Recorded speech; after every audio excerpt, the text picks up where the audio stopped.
தமிழகத்தில் டாஸ்மாக் மதுபான கடைகள் தனியார் வசம் ஒப்படைக்கப்பட இருப்பதா தகவல் வெளியாகியிருக்கு. இதன் சாதக பாதகங்கள் குறித்து துறைசார் வல்லுநர்களின் கருத்துகளோடு இணைகிறார் சிறப்பு செய்தியாளர் Ranjith. Over to you Ranjith. வணக்கம் நேயர்களே. 23 ஆண்டுகளுக்கு பிறகு டாஸ்மாக் மதுக்கடைகளை தனியார் மயமாக்கும் முக்கிய ஒரு முடிவை தாவேக அரசானது எடுக்க உள்ளது. தமிழகம் முழுவதும் தற்போது பார்த்தீங்கன்னா சுமார் 5000க்கும் அதிகமான டாஸ்மாக் சில்லறை மதுபான கடைகள் செயல்பட்டு வருகின்றன. இந்த கடைகள் அனைத்தையும் தமிழ்நாடு ஸ்டேட் மார்க்கெட்டிங் கார்ப்பரேஷன் என்று சுருக்கமாக அழைக்கப்படக்கூடிய டாஸ்மாக் நிர்வாகம் நேரடியாக நிர்வகிச்சிட்டு வருது. தமிழக அரசோட மிக முக்கியமான வருவாய் ஆதாரங்களில் ஒன்றாக டாஸ்மாக் இருக்கின்றது. ஏன் தெரியுமா? கடந்த காலங்களில் டாஸ்மாக் மூலமாக அரசுக்கு கிடைத்த வருவாய் எவ்வளவு என்பதை பார்த்தால் இது நமக்கு புரிந்துவிடும்.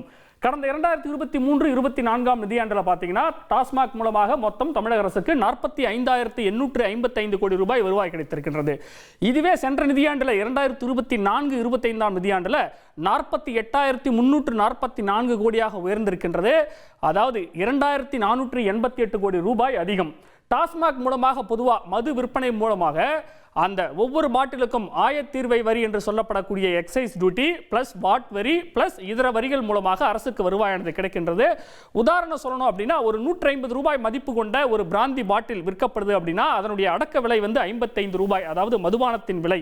ஆயத்தீர்வை வரி ஒரு 65 ரூபாய், வாட் வரி 25 ரூபாய், பிற செலவுகள் ஒரு 5 ரூபாய், மொத்தமாகத்தான் 150 ரூபாய். இப்படித்தான் அரசுக்கு வருவாயானது கிடைக்கின்றது. ஒரு பாட்டிலுக்கு கொடுத்து வாங்கக்கூடிய அந்த ரூபாய் அனைத்துமே அந்த மதுபான விற்பனை அந்த நிறுவனங்களுக்கு செல்வதில்லை. இப்ப தாவேக அரசு தனியார் மயமாக்கும் ஒரு முக்கிய முடிவை எடுத்திருக்கின்றது. தமிழகத்தை பொறுத்த வரைக்கும் பாருங்க, டாஸ்மாக் சில்லறை விற்பனை கடைகள் மொத்தம் ஒரு 5000க்கும் அதிகமான டாஸ்மாக் சில்லறை விற்பனை கடைகளானது இருக்கின்றது. இதுல முதல் கட்டமாக 2500 டாஸ்மாக் கடைகள் தனியார் மயமாக்க முடிவெடுத்திருக்கப்படுவதாக கூறப்படுகின்றது. மாநகராட்சி நகராட்சியில் இருக்கக்கூடிய டாஸ்மாக் கடைகள் தான் முதல் கட்டமாக தனியார் மயமாக்கப்படுகின்றன. என்ன முடிவு அப்படின்னு சொல்லும்போது இதை செய்வது ஒன்றும் சுலபமில்லை. வழக்கம் போல மது விலக்கு மற்றும் ஆயத்தீர்வை சட்டத்தில் இதுக்கு ஒரு திருத்தமானது கொண்டு வர வேண்டும். அப்படி திருத்தம் கொண்டு வந்து நடப்பு பட்ஜெட் கூட்டத்தொடரிலேயே அந்த சட்ட திருத்த மசோதாவானது தாக்கல் செய்யப்பட்டு நிறைவேறும் என்று சொல்லப்படுகின்றது. அப்படி நிறைவேறினால் அரசு நேரடியாக மதுபான விற்பனையிலிருந்து விலகி தனியார் மூலம் கடைகளை இயக்க முடியும் அப்படின்னு சொல்லப்படுகின்றது. மாநகராட்சி நகராட்சி பகுதிகளில் டாஸ்மாக் கடைகளை தனியார் கிட்ட ஒப்படைக்க இருக்கிறாங்க. இது முதல் கட்டம் தான். அதற்கடுத்து ஒவ்வொரு கட்டமாக இது படிப்படியாக விரிவுபடுத்தப்படும். அப்ப நடப்பு பட்ஜெட் கூட்டத்தொடரிலே இதற்கான சட்ட திருத்த மசோதா சட்டப்பேரவையில் தாக்கல் செய்யப்படும் என்று எதிர்பார்க்கப்படுகின்றது. ஏன் இந்த மாற்றம் அப்படின்னு பார்க்கும்போது ஒரு 20 வருடங்களுக்கு மேல நம்ம முன்னோக்கி நம்ம பார்த்தோம் அப்படின்னா 2003 முதல், அதாவது தமிழக அரசே டாஸ்மாக் கடைகளை நடத்திக்கிட்டு வருது. அது அப்போது என்ன விமர்சனம் வந்தது அப்படின்னா அரசு மீதான விமர்சனம். டாஸ்மாக் அப்படின்னும் போது ஒவ்வொரு தனிநபரின் ஆரோக்கியத்தை பாதிக்கக்கூடிய டாஸ்மாக்கை மதுவை அரசே ஊக்குவிப்பதா அப்படின்னு எப்போதுமே அரசு மேல ஒரு விமர்சனம் இருக்கின்றது. இது தவிர நிர்வாக சுமை இருக்கின்றது. பணியாளர்களை மேலாண்மை செய்யக்கூடிய விஷயமும் சிக்கலாக இருக்கின்றது. ஒட்டுமொத்தத்தில் இதன் செயல்திறன் மீதும் பல்வேறு கேள்விகள் இருக்கின்றது. 23 ஆண்டுகளுக்கு முன்பு என்ன நடந்தது அப்படின்னு நம்ம பார்க்கும்போது, அதாவது 2003க்கு முன்பு வரை தமிழகத்தில் பல்வேறு தனியார் மதுபான கடைகள் செயல்பட்டு இருந்தன. அப்போது உரிமம் வழங்கல முறைகேடு புகார்கள் குற்றச்சாட்டுகள் நிறைய இருந்தது. அரசுக்கு இதன் காரணமாக வருவாய் இழப்பு ஏற்பட்டதாக மிகப்பெரிய அளவுக்கு புகார்கள் வந்தது. அதற்கடுத்து தான் 2003ல் அப்போதைய அதிமுக அரசு சில்லறை மதுபான விற்பனையை முழுமையாக டாஸ்மாக் வசம் கொண்டு வந்தது, அதாவது அரசு வசம் கொண்டு வந்தது. இப்ப தனியார் மயமாக்கக்கூடிய முடிவு சுமார் 23 ஆண்டுகளுக்கு பிறகு வந்திருக்கின்றது. இப்ப என்ன மாறும் அப்படின்னு பார்த்தீங்கன்னா மதுபான நிறுவனங்கள் கிட்ட இருந்து மதுபான கொள்முதல், அந்த மதுபான பாட்டில்களுக்கு வரி விதிப்பு, அரசின் ஒழுங்குமுறை இவை எல்லாமே அரசின் கட்டுப்பாட்டிலேயே தொடரும் என்று எதிர்பார்க்கப்படுகின்றது. அப்ப என்னங்க மாறும் அப்படின்னு நம்ம கேட்கும்போது, அதாவது ஏற்கனவே பார்த்தீங்கன்னா அரசுக்கு வருவாய் கிடைக்குது இல்லையா? இந்த அரசின் முக்கிய வருவாயாக இருப்பது பார்த்தீங்கன்னா எக்ஸைஸ் டியூட்டி மற்றும் வாட் வரி, பிற வரிகள் நம்ம ஏற்கனவே மேலே பார்த்த மாதிரி இது எல்லாமே அரசின் வசம் தான் இருக்கும். அப்போ தனியார் வசம் என்ன பலன் அப்படின்னு நம்ம பார்க்கும்போது நிர்வாக சுமை அரசுக்கு குறையும், சேவையின் தரம் மேம்படும். டாஸ்மாக் அந்த கடைகள் அங்கே இருக்கக்கூடிய மதுபான பார்கள்லாம் எப்படி இருக்குன்னு தெரியும். அப்போ சேவையின் தரம் மேம்படும் என்று சொல்லப்படுகின்றது. பல்வேறு நிறுவனங்கள் உள்ள வருவாங்க. இதன் மூலமாக ஆரோக்கியமான போட்டி உருவாகும். அரசின் நேரடி வணிக பங்கானது டாஸ்மாக் டாஸ்மாகை பொறுத்த வரைக்கும் குறையும். தனியாரின் ஆதிக்கம் தான் இதில் முழுமையாக இருக்கும்.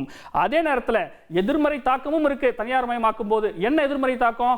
லாப நோக்கம் அதிகரிக்கலாம். ஏன்னா தனியாரை பொறுத்த வரைக்கும் அவங்க லாப நோக்கத்துடன் செயல்படுவாங்க அப்படிங்கிறது எல்லோருக்குமே தெரிந்தது தான். இதன் காரணமாக சேல்ஸ் இன்க்ரீஸ் ஆகும். கண்காணிப்பு சவாலாகலாம். தற்போது வந்து மதியம் 12 மணியிலிருந்து நைட்டு 10 மணி வரைக்கும் இந்த கடைகள் திறப்பதற்கான நேரமாக இருக்கின்றது. இந்த அனுமதி நேரம் வந்து ஒருவேளை தனியார் வசம் சென்றால் இதே நேரமாக நீட்டிக்கப்படுமா அல்லது முன்கூட்டியே திறக்கப்படுமா என்று பல்வேறு கேள்விகள் எழுகின்றது. இதன் காரணமாக விற்பனை அதிகரிச்சதுன்னா அதன் மூலமாக நுகர்வு பெருகும். இதனால சமூக பாதிப்புகளும் அதிகரிக்கலாம் என்று சொல்லப்படுகின்றது. தனியார் அதாவது பல்வேறு வெளி மாநிலங்கள் என்ன இருக்கு அப்படின்னு நம்ம பார்க்கும்போது பல்வேறு மாநிலங்களில் அதாவது புதுச்சேரி, கர்நாடகா, ஆந்திரா உள்ளிட்ட மற்ற மாநிலங்களில் தனியார் நிறுவனங்கள் மதுபான கடைகளை நடத்துகிறாங்க. ஆனால் வரி வசூல் ஒழுங்குமுறை அதிகாரம் எல்லாமே மாநில அரசு கிட்ட தான் இருக்குது. தமிழகமும் அதே மாதிரியான ஒரு அந்த டிசைனை நோக்கி நகருகிறதா என்ற கேள்வி எழுகின்றது. இந்த நேரத்தில் நம்முடைய புதுச்சேரி மது விற்பனை சங்க பொருளாளர் செல்வம் இணைந்திருக்கிறார். அவரிடம் பேசுவோம். சார், இணைப்பில் இணைந்தமைக்கு நன்றி. தனியார் வசம் செல்லும் போது அது அரசின் வருவாயை இன்னும் பெருக்குமா இல்லை குறைக்குமா? பெருகும் சார், பெருகும். அது மட்டும் இல்ல, இப்போ டாஸ்மாக் பாத்தீங்கன்னா சுத்தம் இல்லாம இருக்குங்க. இதே பிரைவேட்னா சுத்தமா வச்சிருப்போம். இப்போ நகைக்கடை மாதிரி இருக்கும். இப்போ புதுச்சேரியில பாத்தீங்கன்னா நகைக்கடை மாதிரி இருக்கும். அந்த தமிழ்நாட்டுல கிடையாது. இப்போ பிரைவேட் வந்தா அது நடக்கும். ஆனா டைமிங் காலையில அதிகமான 8 மணிக்கு ஓப்பன் பண்ணாதான் அவங்களுக்கு கட்டுப்படி ஆகும். கவர்மெண்ட் நிர்ணயிக்கிற அமௌண்ட் அது ரொம்ப முக்கியமான விஷயம். ஏன்னா ஒரு அமௌண்ட் இப்போ 12 மணிக்கு இல்ல சாயந்தரம் 6 மணிக்கு தான் ஓப்பன் பண்ணுன்னா அது பிரைவேட் வசம் ஒப்படைக்க முடியாது. கவர்மெண்ட் கிட்ட இருந்தா அவங்க எது வேணாலும் பண்ணிக்கலாம். இப்போ டாஸ்மாக் கடவுள காலை வைக்க முடியாது. ஆனா பிரைவேட் கிட்ட கொடுத்தீங்கன்னா நல்ல விஷயம் தான். அதே மாதிரி எல்லா பிராண்டும் இருக்கணும். இப்போ புதுச்சேரியில பார்த்தீங்கன்னா எல்லா பிராண்டும் கிடைக்கும்.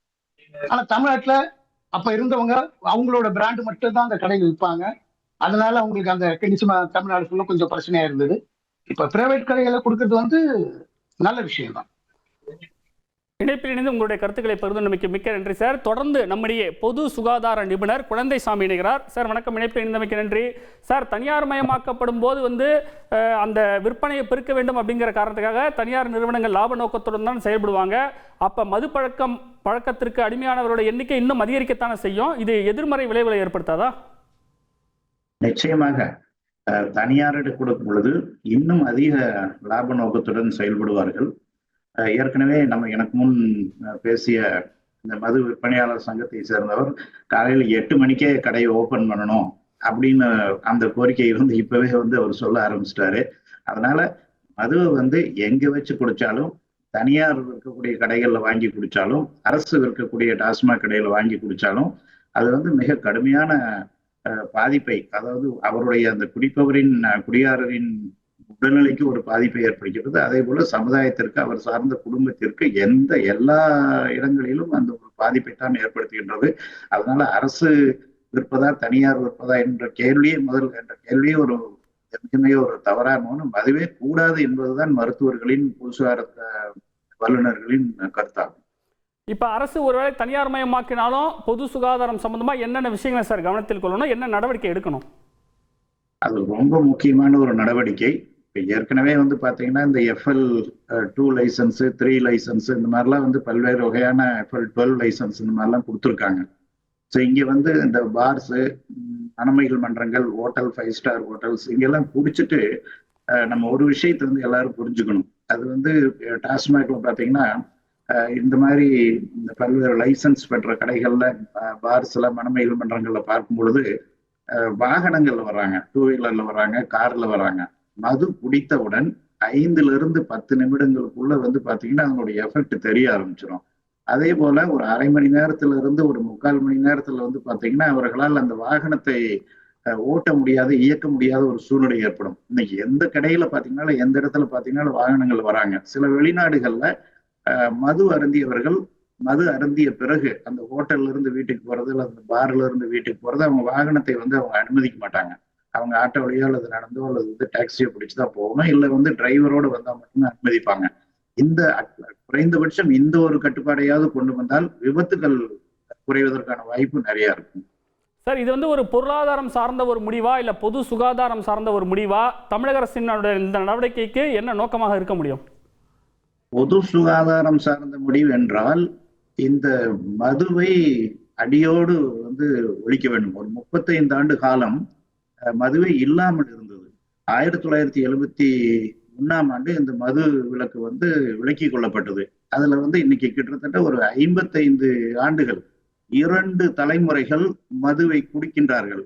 அந்த மதுவை குடிக்கக்கூடியவர்களுடைய குழந்தைகளுக்கு அந்த ஜீன்ல வந்து பாதிப்பு வந்து ஏற்பட்டு கொண்டிருக்கின்றது. 3 தலைமுறை இந்த மதுவை தொடர்ந்து குடித்தால் அதற்கு பிறகு பிறக்கக்கூடிய குழந்தைகள் பிறக்கும் பொழுதே மதுவிற்கு அடிமையாக பிறக்கக்கூடிய ஒரு வாய்ப்பு இருக்கின்றது. 55 ஆண்டுகளில் ஆரோக்கியமாக இருந்த ஜீன்ஸ், நம்மளுடைய தமிழர்களுடைய, தமிழ்நாட்டு மக்களுடைய ஜீன்ஸ் வந்து இன்னைக்கு வந்து மிகப்பெரிய ஒரு பாதிப்பு ஏற்பட்டிருக்கின்றது. அதனால இந்த கேள்வி வந்து பொருளாதாரம் சார்ந்த கேள்வியாக இருந்தாலும் சரி, எது சார்ந்த கேள்வியாக இருந்தாலும் சரி, தமிழகம் ஒரு மிகப்பெரிய ஒரு அழிவை நோக்கி, ஒரு மரபணு மாற்றத்தை நோக்கி, ஒரு டிசாஸ்டர் அப்படி சொல்லக்கூடிய ஒரு பேரிடரை நோக்கி சென்று கொண்டிருக்கிறது என்றுதான் நம்ம சொல்ல வேண்டும். ஏற்கனவே 55 ஆண்டுகள் கடந்து விட்டது. இன்னும் 30 ஆண்டுகள் தொடர்ந்து குடித்தால் தமிழ் சமுதாயம் அழிந்துவிடும். சார், நம்ம மது விலக்கை பற்றி ரொம்ப நீண்ட நெடிய காலமாகவே நம்ம விவாதிச்சுட்டு வரோம் அரசியலில். ஆனால் அதனால் வரக்கூடிய எதிர்மறை விளைவுகளும் இருக்கத்தானே செய்யுது. மதுவை முற்றிலுமாக ஒழிச்சிட்டா இந்த பக்கம் கள்ளச்சாராயம் மாதிரியான விஷயங்கள் பெருகி அதன் மூலமாக உயிரிழப்புகள் ஏற்படுவது தொடரத்தானே செய்யும்.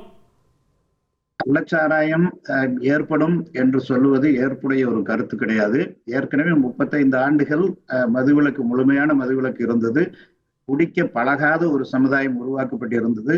தற்பொழுது இந்த மணமகிழ் மன்றங்கள் கடந்த சில ஆண்டுகளில் ஏராளமான மணமகிழ் மன்றங்கள் உருவாக்குவதால் இன்றைக்கு ஒரு வசதியாக இருக்கக்கூடிய, குறிப்பாக வந்து இளைஞர்கள், கல்லூரி செல்லக்கூடியவர்கள், பள்ளி செல்லக்கூடியவர்கள் எல்லாம் இன்றைக்கு அந்த மணமகிழ் மன்றத்தில் சென்று இள வயதிலேயே மதுவை பழகக்கூடிய ஒரு கொடுமையான ஒரு சூழல் உருவாகி இருக்கின்றது.